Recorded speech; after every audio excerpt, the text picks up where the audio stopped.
This is the new C500 Mark II from Canon.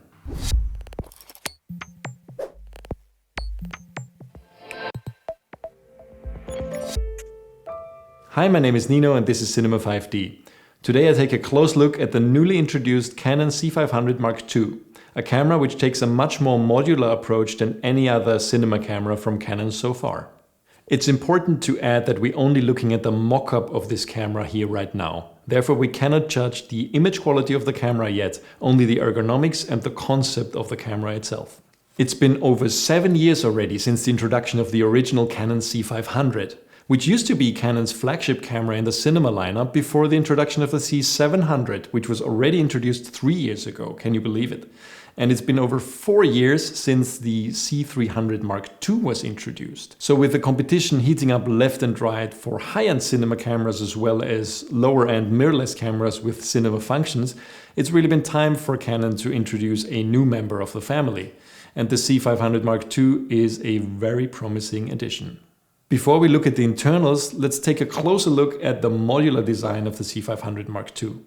The body itself is very light. It only weighs 1,750 grams or less than 3.9 pounds. Many essential connectors are already built in right into the bare bones body. So there's a monitor out, there's a 12G SDI out, as well as an HDMI out, both of which support 4K, 50p and 60p with only one single cable, which is something you didn't have in the older C500 where you needed 2 SDI cables. There's also timecode built in, which is something you do not always get with such a small body. For example, take the Sony FS7, an extremely popular cinema camera. This camera needs an additional extension unit to support timecode in and out, which of course is a pain, and the Canon C500 Mark II already has it built in. When it comes to audio, there's a mini jack in and a headphone out, of course, and there are 2 XLRs built right into the body with full manual controls. Also a nice addition. There's no XLR on a hand unit anymore like it used to be the case with the C300 and C300 Mark II. At the bottom there is a normal 12.6 volt power input, and the camera itself uses the same batteries as the C200 and the C300 Mark II, which is of course very nice. Now the camera has 2 CF express card slots, which is the successor of CFast, and also an SD card slot for simultaneous proxy file recording. As usual, fixed NDs with 2, 4 and 6 stops are built right into the camera, and you can even combine them to achieve 8 and 10 stops of neutral density. Unfortunately, there is no variable ND filter built into the camera. To switch to slow motion quickly without having to go into the menus, there is an S and F button on the side now, which stands for slow and fast.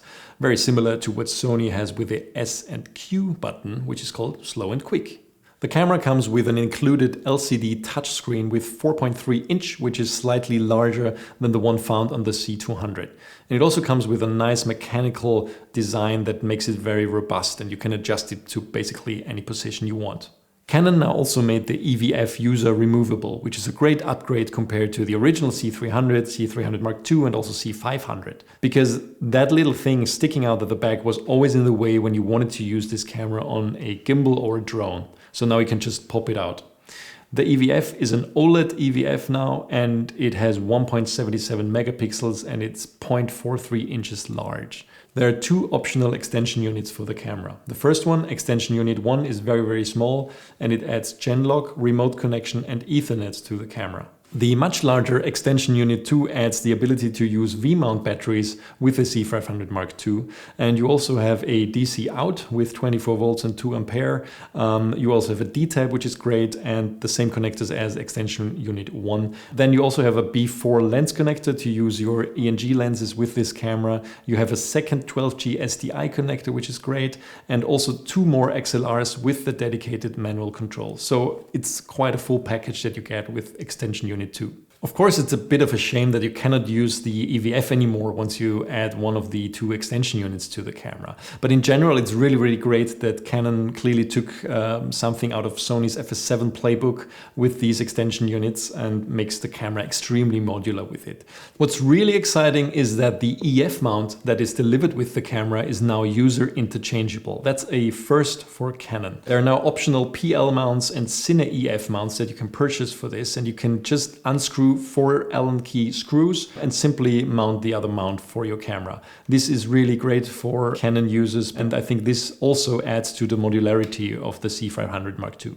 Now let's take a close look at the internal specs of the C500 Mark II. First of all, of course, it's most important to note that it comes with a 5.9K full-frame sensor in a 17:9 aspect ratio.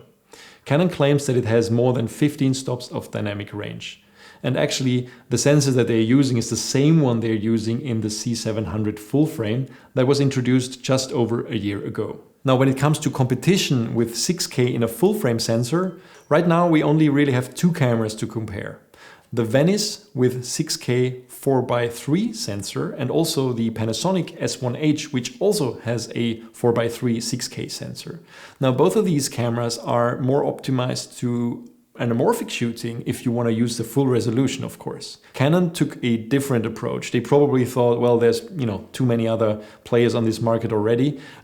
We want to offer 6K in full frame when using normal spherical lenses. And I think that makes a lot of sense because, of course, for most of us, you would use anamorphic lenses only maybe 10% out of your shooting time. So 90% of what you're shooting is just normal 16 or 17:9. And this is where Canon really has something with the C500 Mark II. But of course, you can also shoot anamorphic on the C500 Mark II. Just in this case, you will lose the resolution on the sides of the sensor because effectively you're going to use 4x3 resolution in a 17:9 sensor. So ending up with something like 4K or something similar. You've probably waited for it. Now I'm finally getting to it, the internal recording options. Now this camera uses a new processor by Canon, the Digic DV7. And this processor enables the camera to record up to 5.9K from the full frame sensor in Cinema Raw Lite. You can also record 4K, UHD, HD in Cinema Raw Lite. And also in addition to that, you have XF-AVC 10-bit 422, the compressed codec that we already saw in the C300 Mark II. Now for the first time, you can have one or the other in the same camera. Of course, this was also possible with the C700, but everybody was hoping that Canon would introduce this for the C200 and also for the C300 Mark II through firmware updates. This hasn't happened yet and probably will not happen anymore now with the C500 Mark II out.